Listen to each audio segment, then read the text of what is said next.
नवरात्रीत गेले आणि नवरात्री 9 दिवसच का असते माहिती नाही, आणि या नवरात्री आपल्या जवानगर मध्ये कुठं कुठे देवी बसलेले आहे ते पण सांगतो. त्यासाठी व्हिडिओ शेवटपर्यंत बघा आणि हो शेअर करा तुमच्या त्या मित्राला ज्यांना यांच्याबद्दल माहिती नाही.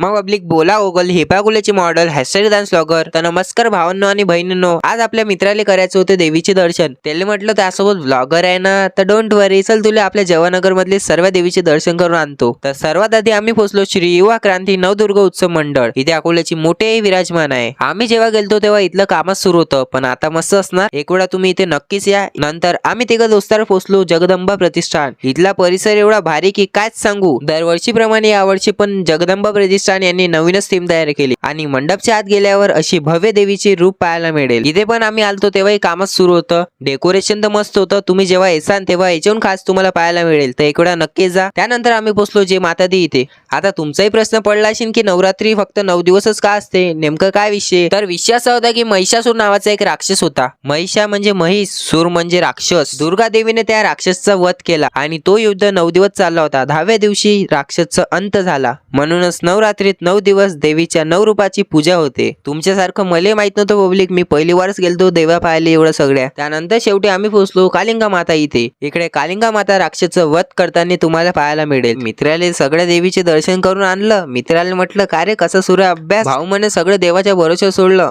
म्हटलं असं असतं तर सगळे टॉपने आले असते का? त्यासाठी तुला स्वतः मेहनत करून मोठं व्हायला लागेल. बाकी देवीचा आशीर्वाद तर आहे त्या पाठीशी. मग भेटू पब्लिक न्यू ब्लॉग मध्ये. न्यू ब्लॉग मध्ये काय दाखवायचं कमेंट मध्ये नक्की सांगा आणि शेअर करा व्हिडिओ तुमच्या मित्राला.